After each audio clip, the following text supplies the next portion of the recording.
He makes a lot of mistakes along the way. He's slightly rebellious, and of course, he can run around super fast. Yasuhara goes on to say he's not an almighty character. He loses rings left and right. He's just like all of us. But he overcomes all perils. And there's a commercial singing, Sonic the Hedgehog, no fool. Pardon me if I didn't get the tune right. Video Gamers Oasis Playful Podcast. A playful variety talk show. For gamers, video game history enthusiasts, movie buffs, collectors, and other fans of niche hobbies. Now available for YouTube and Anchor. Stay subscribed and notified for updates. https://anchor.fm/Video Gamers Oasis. And now, the host of the show, that meek geek of all trades, Jeremy from Video Gamers Oasis. Hello, welcome. Thank you for joining the show. I'm Jeremy from Video Gamers Oasis. Welcome back to Video Gamers Oasis, playful podcast for gamers and geeks, people who like to learn about all kinds of interesting topics related to gaming and geeks and collectibles and sci-fi movies and things of that kind of genre. Welcome back to the show, and this is a continuation, getting right to the point with this is a review vlog of the Netflix 2020 show. Reviewing it now as we speak.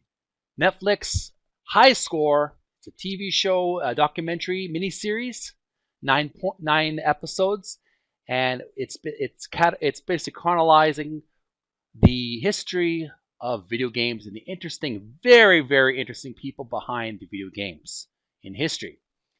Last episode we discussed episode 3, role-playing games, and now episode 4 we are discussing the history of the Sega Genesis game console and its games. The name of the episode was This is War, episode 4. And we know that Sega turned out to be a really serious competitor against the Nintendo empire. So before we get on with the episode and the discussion of this fascinating history of Sega Genesis and the people behind it, a few words from our sponsors. Hello, this is Jeremy from Video Gamers Oasis speaking, and I would like to tell you about the software NordVPN that I've been using lately. Now, some of you may be asking, what is a VPN? I'm glad you asked. VPN stands for Virtual Private Network. It's a service that protects your internet connection and privacy online. It creates an encrypted tunnel for your data, protects your online identity by hiding your IP address, and allows you to use public Wi-Fi hotspots safely. I'd like to share with you my NordVPN story. Now sometimes, once in a while on a weekend, me and my friend Joe will have a movie and a pizza night. We agreed to watch The Lighthouse, starring William Dafoe and Robert Pattinson, available on Netflix. However, being someone who lives in Canada, I was disappointed that this movie was not available in my country. It was only available to watch in the United Kingdom. Unfortunately, I had NordVPN installed on my computer, and I set the VPN for United Kingdom. And guess what happened? After making the setting, I nervously searched my Netflix account for the movie after I logged out and logged in again. And sure enough, we were able to watch the entire movie, The Lighthouse, on Netflix that evening. I experienced firsthand how NordVPN can help me watch movies that are unavailable in my country. Awesome! Now you can benefit from this software too. You can protect yourself on the internet too, protect your IP address. When you want to watch a movie that's not available in your country, you can use this software too. And there's an awesome offer I'm offering people. If you want to check it out, get 1 month free for you and your friend. Get 1 month free of NordVPN. Click the link in the description below.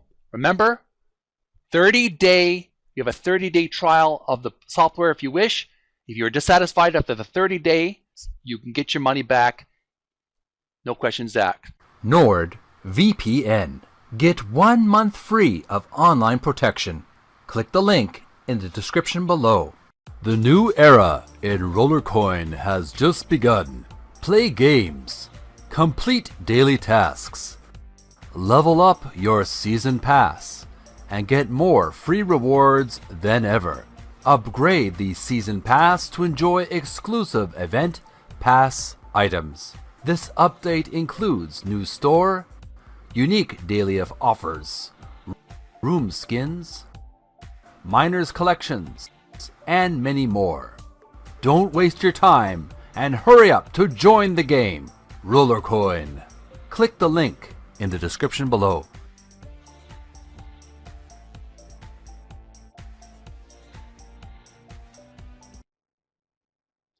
Welcome back to the show. I'm Jeremy. You're listening to Video Gamers Oasis Playful Podcast, available on YouTube and Anchor.fm. Video Gamers Oasis Playful Podcast. You can check out the podcast audio-only version if you're driving your car, if you're in your bathroom, you don't have time to watch any movies, or you're just listening on the go and you're exercising. Listen to Anchor.fm. Video Gamers Oasis Playful Podcast. Also available on Spotify. And I'm your host, Jeremy, and we talk about gaming, geek culture, entertainment, movies, sci-fi movies, classic sci-fi, horror, fantasy, collectibles, all kinds of things that appeal to a certain genre. And in this episode, we've been just a bit of a review vlog, my take on the Netflix series High Score. We're reviewing episode 4, This Is War, the history of Sega Genesis and how it became a major competitor against the Nintendo company. And the first person that was interviewed in this episode, if you've been following my show so far, I do appreciate it if you do give it a like. Make sure to like this video and subscribe to Video Gamers Oasis and click the notification bell. Would appreciate it. It helps our algorithm and it motivates me to make more videos. I do appreciate it. Make sure to also follow my podcast, Video Gamers Oasis Playful Podcast, on Anchor.fm. And I do encourage you to watch the Netflix series High Score if you haven't already, because we're going to get into some spoilers. So if you haven't seen the episode and the series so far, I would recommend you turn off this video and audio right now, get right to the Netflix show, review the episode, and get back to my podcast, because I'm going to talk about some juicy details in the episode. In the episode, This Is War, episode 4, the first person we watched in an interview was Tom Kalinske, president and CEO of Sega of America. Now he is an interesting chap. He was at least the general in Sega's war against Nintendo. And he said in the interview, "I was very aware that we were starting a war with Nintendo. And I knew that if we did it correctly, we could win the battle." He tells a very interesting personal anecdote. The second stage of the plan was defeat Mario. And the person they were going to consult with was Hirokazu Yasuhara, game designer and co-creator of Sonic the Hedgehog. Yasuhara says, "I think speed was probably crucial to Sega because the Sega Genesis was being marketed as a 16-bit machine. It had much faster processing than a conventional system. We could make the game faster than ever before. Narrator states, having a fast console wasn't enough for Sega. They needed a new hit game.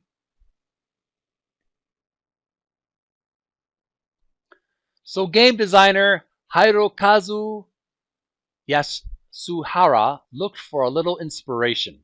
And there's a scene in the episode of Hirokazu in front of a roller coaster at a amusement park, and there's screaming people riding by on the roller coaster, and that was a real big inspiration for Hirokazu on what kind of gameplay he would have in his game. Yasuhara goes on to say, we targeted an American audience. We wondered what was popular in America. And we thought roller coasters might be a very viable attraction. Our program could already render loops and turns. We decided to leverage the program and make a game with a lot of acrobatic loops. We made like a big roller coaster and then snipped it. And then we added little surprises along the way.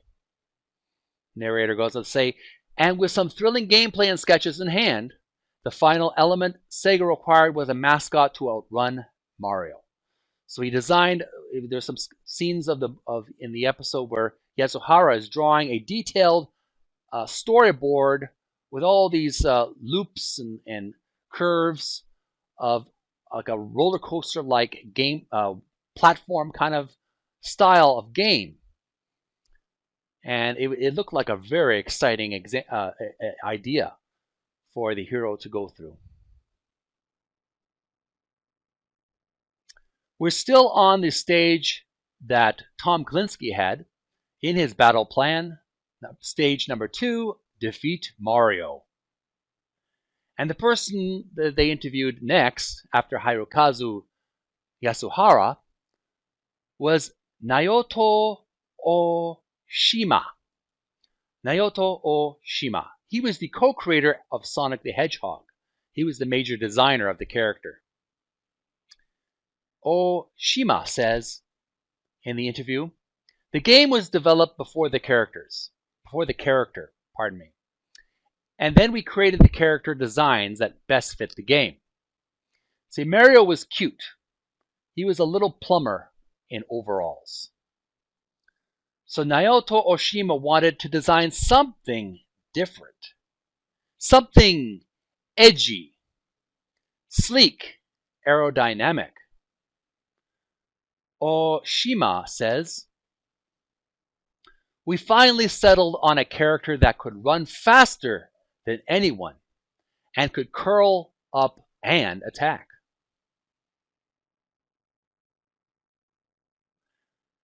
Originally, their idea was to make a rabbit hero. And then they wanted to make a panda character. But then they thought to themselves, panda's cute, but too cute, and confusing for a panda to roll an attack. They decided on to have a hedgehog. Hedgehog, of course, those who are not familiar, it's a spiny cute little rodent-like creature in the porcupine family. Its spines are not as dangerous as a porcupine, but it can prickle if you handle it inappropriately. It makes a good pet, though. Narrator goes on to say, this tiny, spiny furball was a rather obscure choice. So Oshima conducted an informal field test, which took him to New York City. Oshima says the goal was for him to become popular in the US. Coincidentally, I had a personal trip to New York coming up. I brought a board.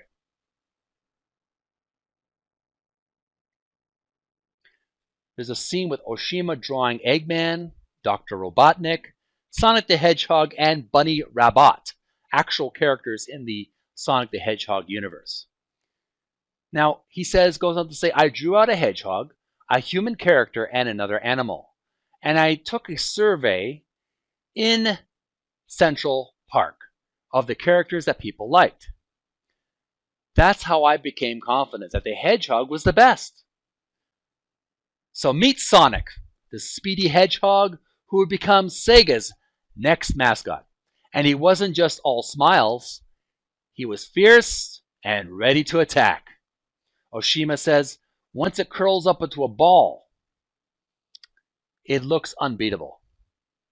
The needles made him look like he could cause pain. To express some form of speed, it was useful to have spikes on the back. At the time, Sega's color was blue. So we made him Sega Blue. I think a good character is something with a trait that can be described in a single phrase. If I were to describe Sonic in one word, it would be speed of light.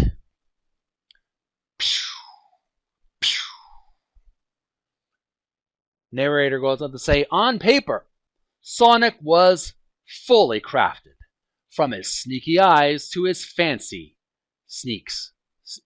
Fancy sneakers, perhaps I should have wrote down. All that was left was to see if he would fit Yasuhara's roller coaster design like a glove. Yasuhara said,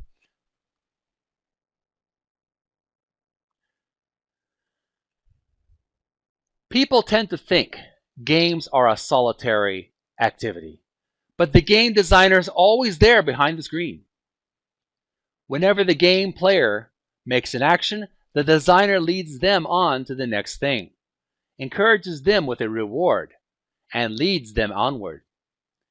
So he's pointing to some important storyboards in the episode.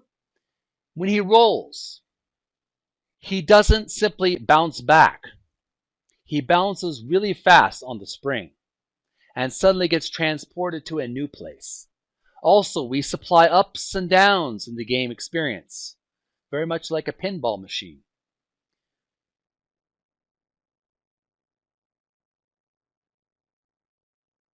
Once you overcome the challenge, you get a slight breather.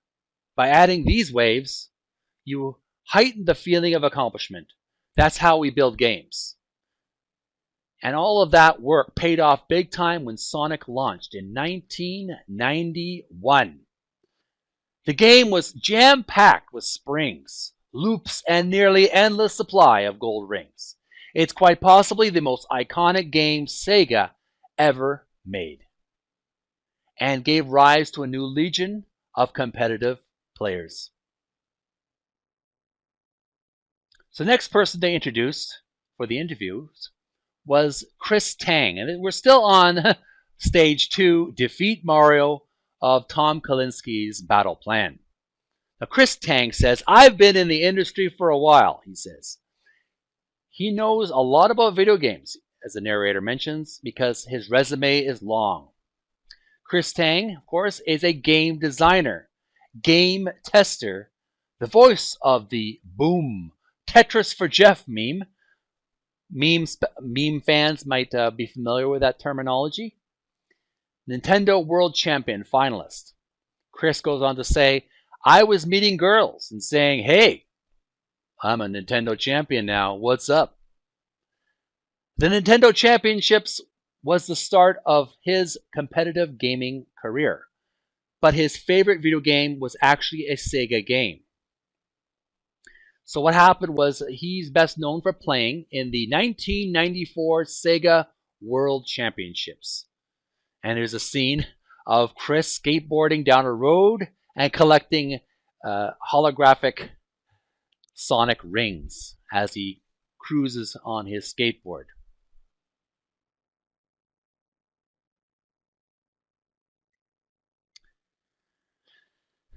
As he cruises on his skateboard. And he says, how about his life? He explains himself. He says, my life is like a video game in so many ways. If you're competing in video game competitions, in order to succeed, your life must be a video game. You make decisions like a video game.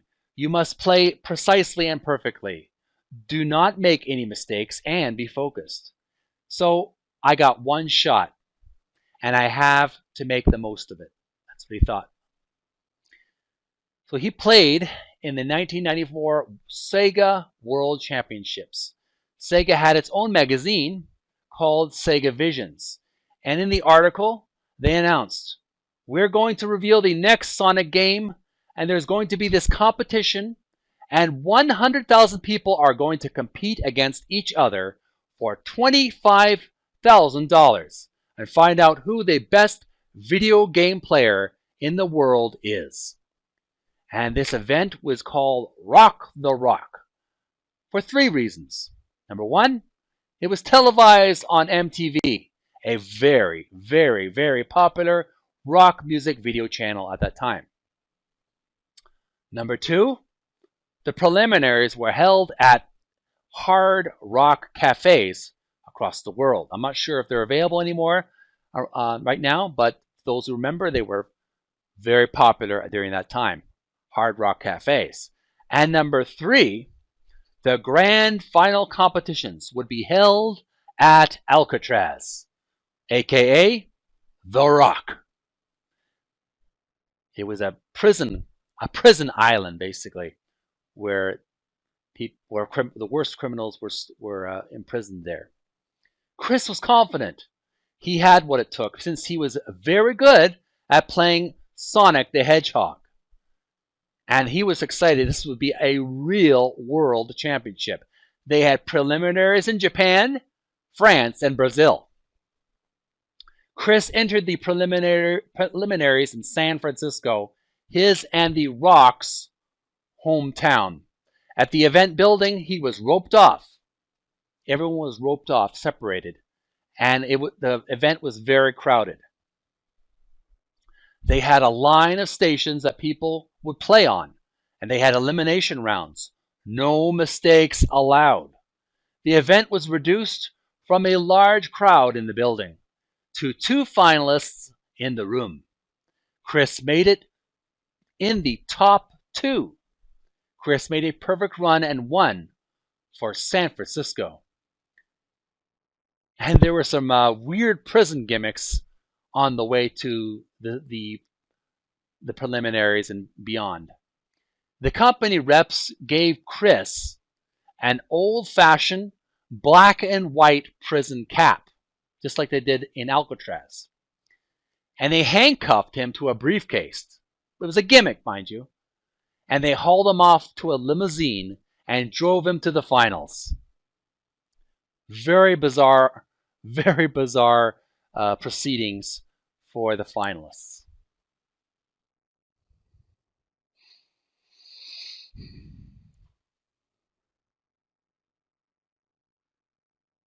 So the next person they interviewed, part of this incredible battle plan that Tom Kalinske had.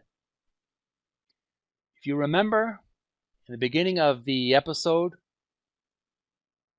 Tom Kalinske, the CEO of Sega of America, had a 5-stage battle plan. First one was to, let's recap, folks.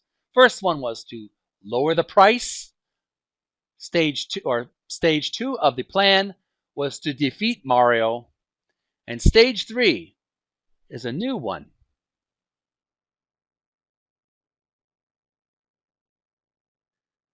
And that was to include more sports in Sega.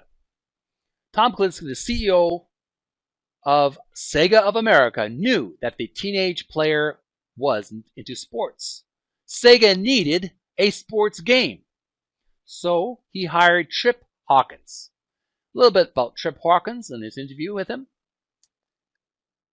Trip Hawkins played football, and he read a lot of books about football. He loved football. It was his main sport that he loved.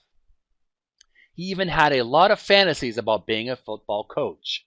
He thought he understood about the mechanics of the game and the probabilities of things. He loved using statistics and leveraging them. At that time, sports games were considered merely a kid's toy. In the early 80s, sports games existed, but they didn't really look real. For example, tennis was basically a version of the video game Pong. There are tennis-like elements in Pong, but it doesn't have any of the actual physical properties and strategies of tennis, he says. Tripp was confident he could make a better, quote-unquote, better game. Something, quote-unquote, more real. In 1982, Trip Hawkins created his own video game company, Electronic Arts.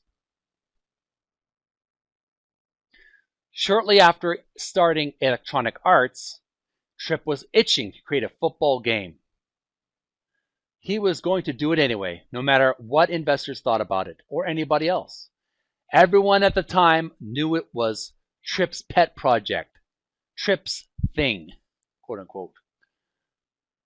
Tripp really loved football. Not British football or soccer, mind you, for those my friends in England or Ireland or Scotland. This is American football, traditional American football that he loved, and the most popular sport in the United States.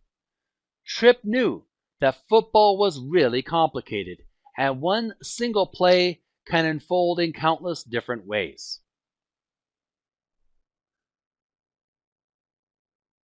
Tripp was hopeful he could work with a football coach to provide additional knowledge and insight. A pro, someone with experience and enthusiasm. Tripp contacted and worked with the one and only John Madden, football coach and CBS football commentator.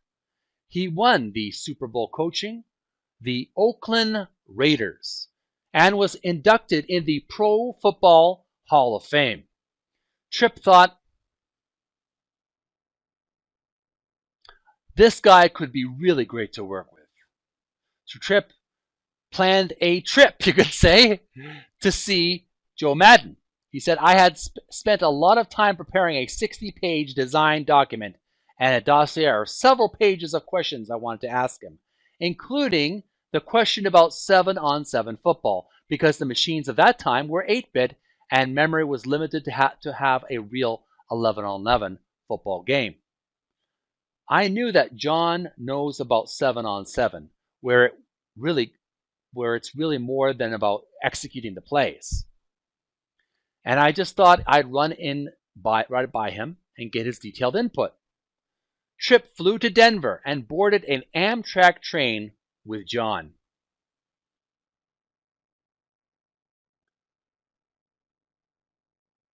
A train from Denver to Oakland.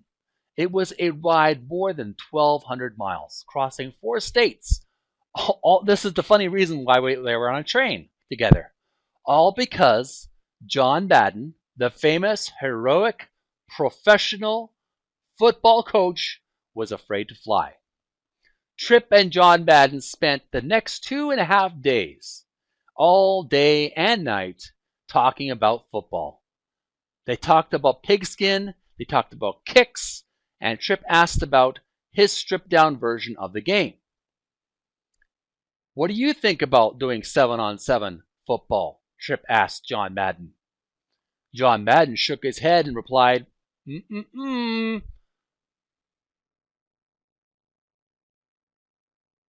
That's not real football. Tripp says he needed it to be real 11-on-11 football, not imitation. Tripp quickly agreed. Didn't want to lose him. Yes, he agreed to do real 11-on-11 football in a video game form, even though it would be really painful, technically, to get it to work. Now that John Madden was on board with the Sega football game project, Tripp had to fulfill his side of the bargain and make a football video game according to John Madden's specifications. Tripp goes on to say, that desire for authenticity took what could have been a 1-year project and turned it into a 4-year project. It was dubbed Tripp's Folly. they called the project. Many people mocked him.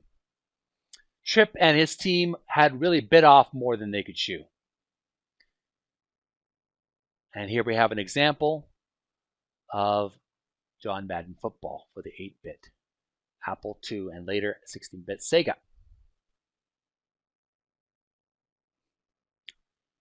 On to the next interview on the episode of High Score, This is War, on the history of Sega.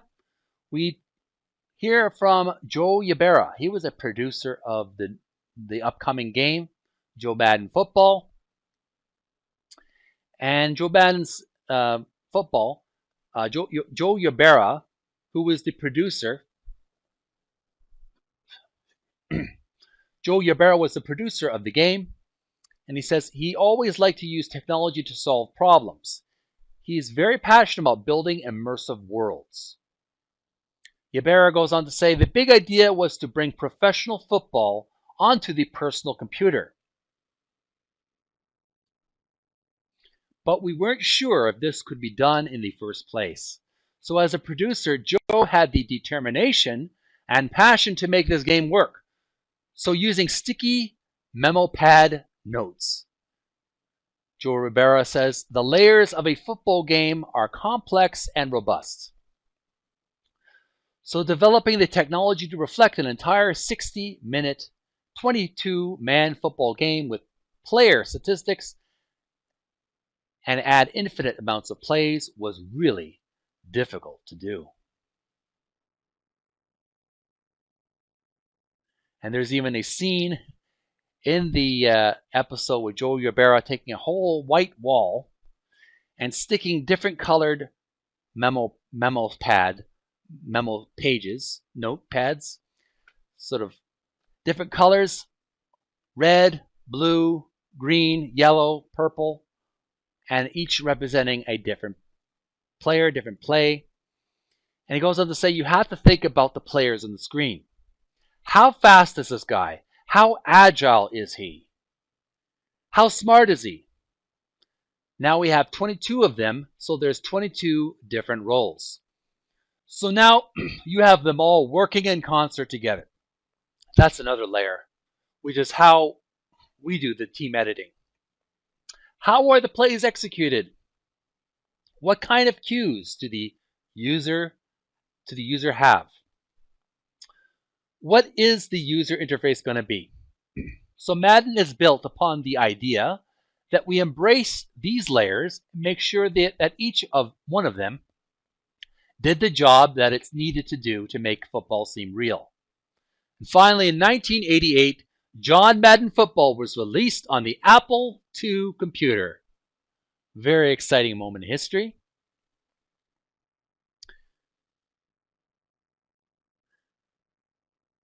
Tripp said, it started to really feel like a football game. And I thought for an Apple II, this is amazing. It got good reviews. Unfortunately, the 8-bit machines were very limited. Tripp wanted a higher resolution version, a 16-bit one. While Tripp was looking for the perfect console for his next Madden game to shine, Kalinske was looking to bring sports to the 16-bit Sega Genesis. You remember in the beginning of the episode, we talked about Tom Kalinske and his 5-point battle plan. Stage number 3, more sports.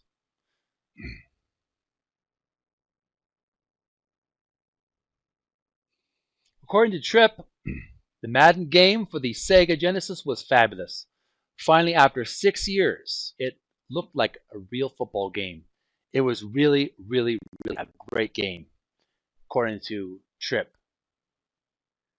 And John Madden felt the same way too.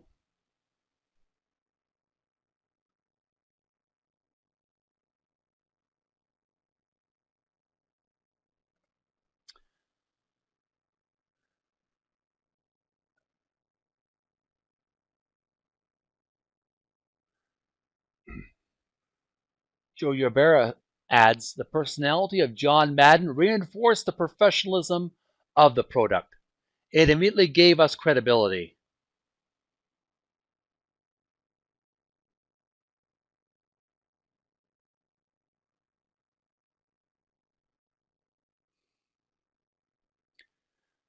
EA Sports continued to be a powerhouse of sports games, continuing to attract athletes as partners, expanding their titles for basketball and soccer.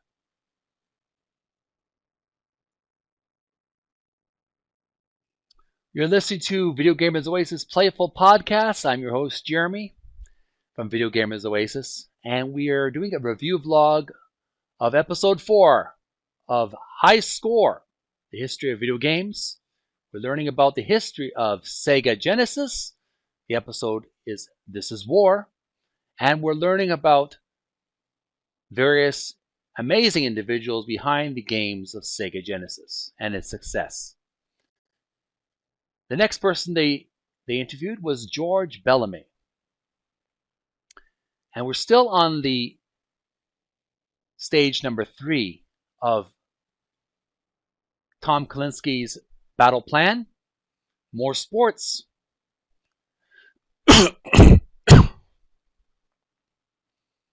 George Bellamy says in this interview, I was never the best athlete, but I had the passion for the narrative journey of sports. And I feel you go on a narrative journey with any game that you play. Video games afford you the opportunity to just start over, or just to start over. You can be tall or short, or fast or slow.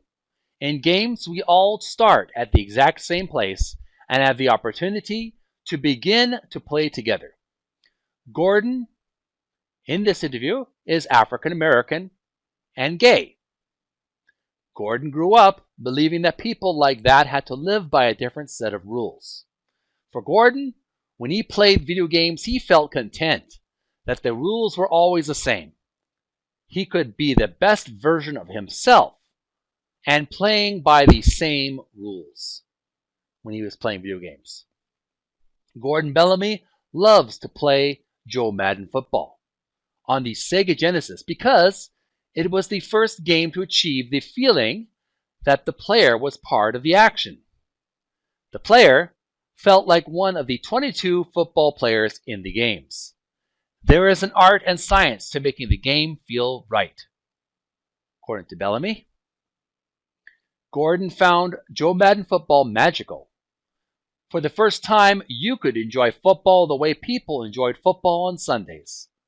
Personally, I remember having Super Bowl night with my brother-in-law and other friends, and they were all so passionate about the game on Sunday night. They'd bring the snacks and the beer, and they'd make a night of it.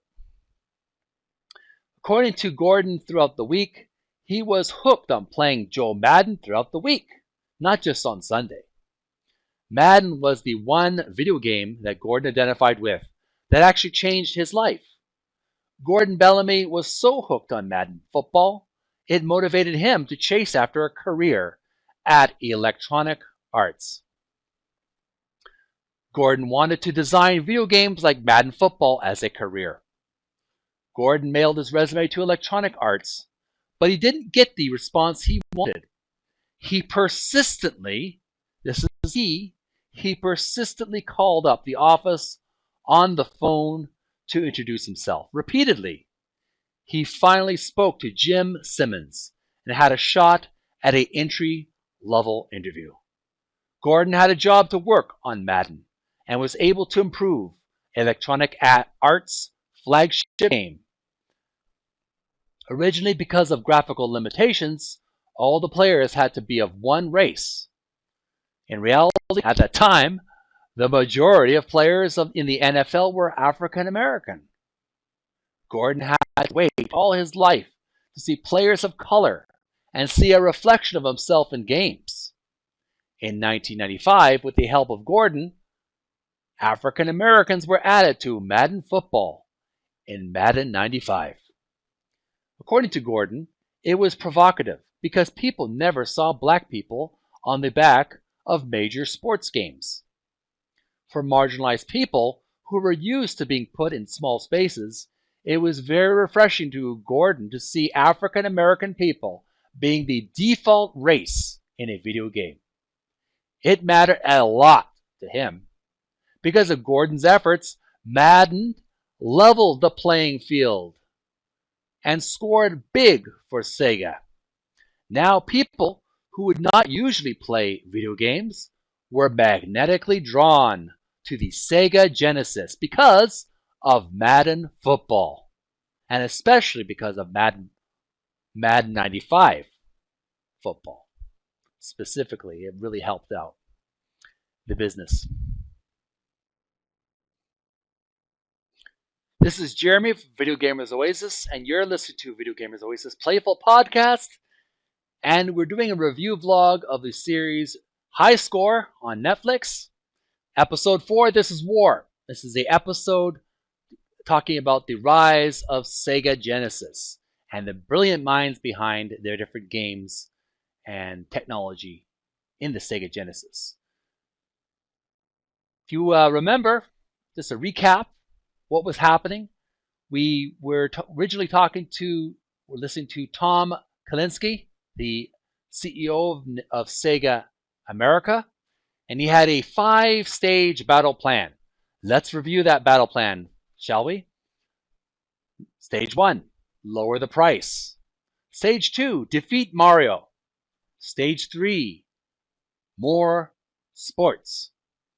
And 4, a new stage was added to his battle plan, and that was cool for teens.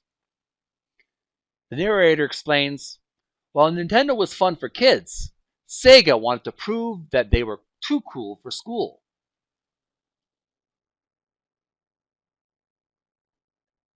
Tom Kalinske says, Nintendo was marketing to children 9 to 13 years old. And a game example of this was Super Mario World for the Super NES that was shown in the documentary. Tom says, I was convinced we had to go after an older age group. Sega advertised their mascot as the coolest kid on the block.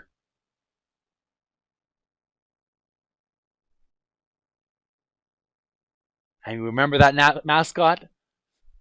Sonic the Hedgehog. They made commercials with Sonic the Hedgehog with beautiful R&B ladies singing in the background to attract a slightly more mature demographic. Oshima said, Sonic didn't try hard to be liked. He didn't smile too much. That was his personality.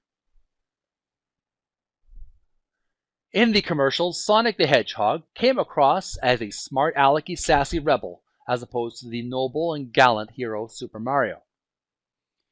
Hirokazu Yasuhara says in the interview, he makes a lot of mistakes along the way. He's slightly rebellious, and of course, he can run around super fast. Yasuhara goes on to say he's not an almighty character. He loses rings left and right. He's just like all of us. But he overcomes all perils. And there's a commercial in the Netflix show.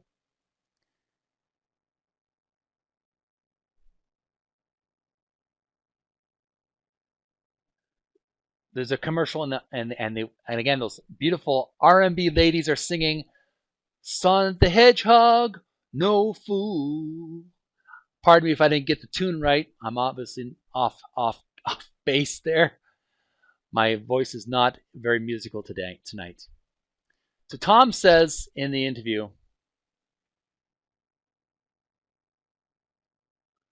I knew fully well, though, if we got an older brother to play with the Sega Genesis, the younger brother was going to do it too. So that by going after the older audience, we were going to automatically steal some of that Nintendo audience that Nintendo had. The younger audience, of course. Kalinske made some out-of-the-box guerrilla marketing moves. that include taking Sega to malls. They would have gaming demos, similar to the Coke Pepsi taste tests, where players could play both machines there and see for themselves which gaming console they enjoyed better. College campuses. Tom says, most people aren't aware that we had a student on almost every college campus who was a Sega guy. We gave him a Genesis. We sent him free software, and all he had to do was wander around the college campus and fraternity houses, plug in the system and play, and get other people interested in Sega. It's not Nintendo, it's Sega. That's cool, and it worked. So in 1994, only one thing was cooler than Sega. I want my MTV. That was very popular that time. Obviously, maybe not as popular today. And Billy Idol is advertised, and Billy Idol says, too much is never enough. Chris Tang advanced to the finals.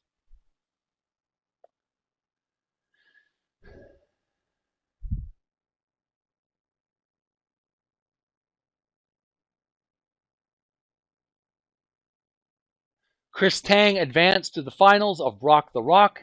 It was the epitome of cool. He wasn't alone. One vintage taping of the event shows one young man betting $1,000 so that Chris Tang will win the competition.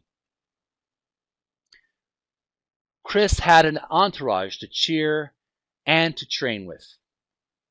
Chris says, the night before the finalists, Chris and his brother were practicing the strategies he would need for the big game. Strategic patterns, Chris's secret weapon, which he has down to a science. Chris's secret weapon was this.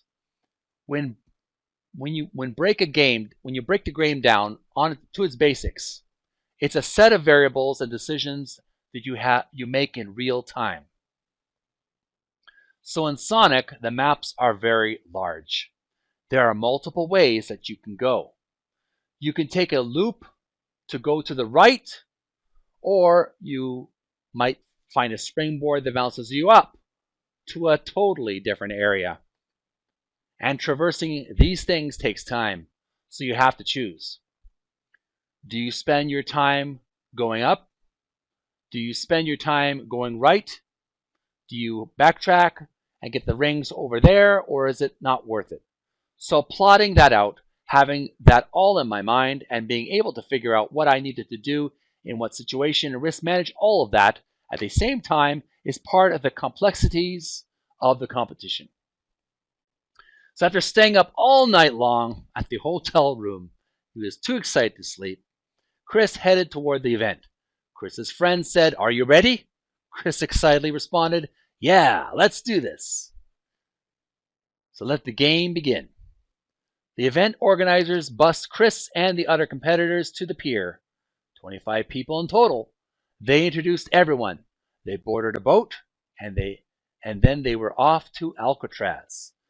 For those who are not familiar, Alcatraz was previously the infamous island prison used to lock up thieves and murderers. And that included Al Capone, Machine Gun Kelly, and Whitey Bulger. Infamous criminals, worst of the worst. Chris says, but a place for kids to play in a video game competition? Not so much.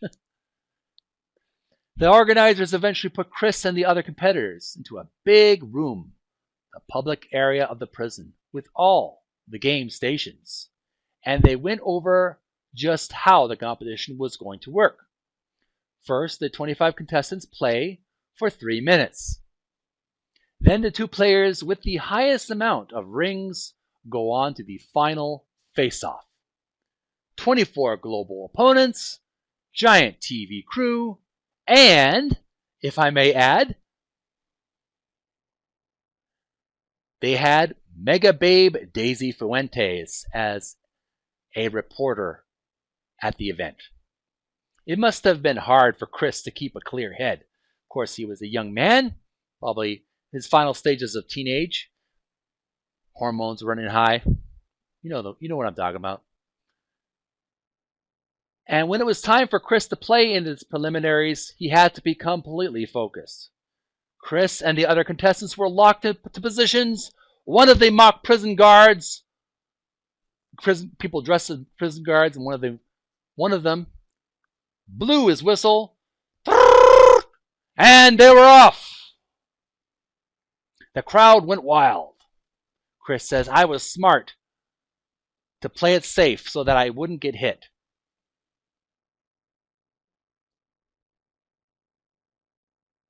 But not reveal my actual pattern because people were watching me, and information is power. Eventually they started eliminating players till only 2 remain.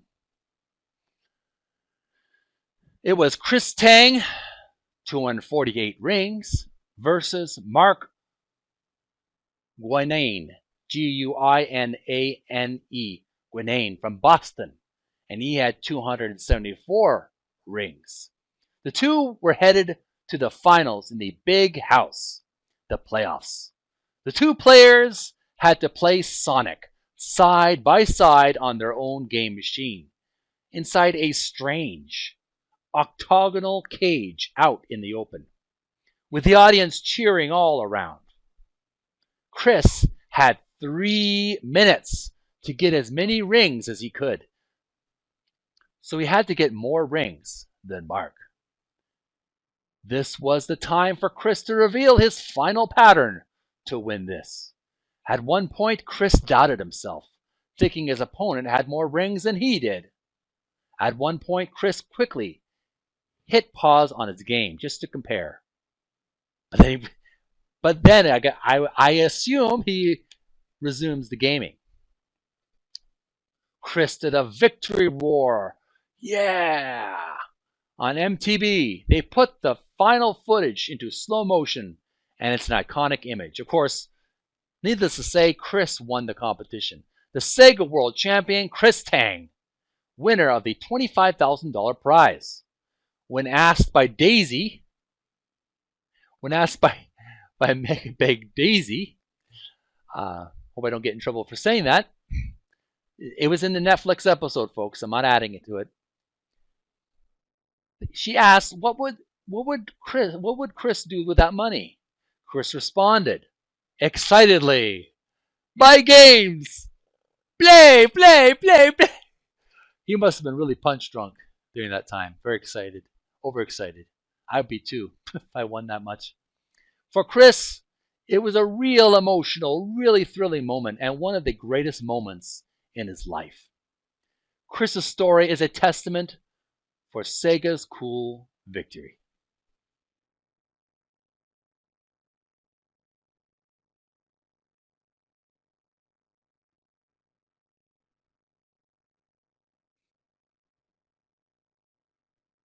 All right, kids, it's time to play What Are the 5 Stages of Tom Kalinski's Sega Genesis Battle Plan?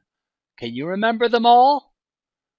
Stage 1, lower the price. Stage 2, defeat Mario. Stage 3, more sports. Stage 4, cool for teens. And the final nail in the Nintendo coffin, supposedly, for Sega Genesis, this is the final battle plan, was make fun of Nintendo. Tom says in the interview, "We had great commercials, but I had to be very certain that we could make fun of them in a way that was enjoyable. The commercials had a catchy line. Genesis does what Nintendo don't." Tom says, "Eventually I didn't feel the advertising was aggressive enough or clever enough, and I wanted to take it further. So one of the commercials that I loved was we put Genesis on the back of a race car. Just visualize that for a moment. And we had Nintendo on the back of an old milk truck that smoked and was very slow. And off they went. And the Formula car left, Nintendo in the dust. and every commercial ended with a screeching male voice. Sega! According to Tom Kalinske, people enjoyed it. People would repeat that line from the ads all the time. They got the humor of it. Those ads woke up Nintendo. They realized that Sega was a real competitor, and it did explode. Every kid on the block became either I'm a Nintendo kid or I'm a Sega kid. Kalinsky's battle plan worked. In the early 1990s, Sega was outselling the once unbeatable Nintendo.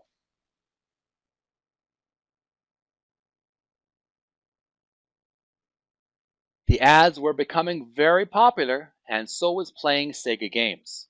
Video games weren't just for kids anymore. However, on the dark side of it, of the coin, you could say, as with anything that gains a more mature audience, things inevitably got more violent, gory, and outright disturbing. And that will be covered in the next Netflix episode of High Score, episode 5, and that will be Fight. That's the episode. So I hope you had a good time. I certainly had a good time talking about this very fascinating story of the rise of Sega. This will be really interesting to continue on the chronology of this amazing adventure and tale of all these individuals who were behind it. We're going to continue learning about Tom Kalinske and what he did throughout the following years. So I hope you follow up in my next episode, on my next review vlog. I'm Jeremy. You've been listening to Video Gamers Oasis Playful Podcast. It's a podcast where I talk about gaming and geek culture. I hope you had a good time listening to it, either listening to it on my YouTube channel, Video Gamers Oasis. Make sure to like and subscribe. Click the notification bell to be notified of future videos. Share with all your friends. As well, you can also listen to my podcast. You may be listening to it on my podcast, Anchor.fm, Video Gamers Oasis Playful Podcast, and also available on Spotify. Thanks for tuning in. Links in the description. Thank you so much for watching. Make sure to follow me on Facebook, Video Gamers Oasis, Twitter, VG_tweets, Video Gamers Oasis on Instagram. I also have a new TikTok, so check out that. Other links in the description. I'm going to take a little break because I worked really hard in this presentation. I'm going to take a quick time out, have a nice ice cold beverage, and hit the hay after this. So, till next time, friends. Bye for now.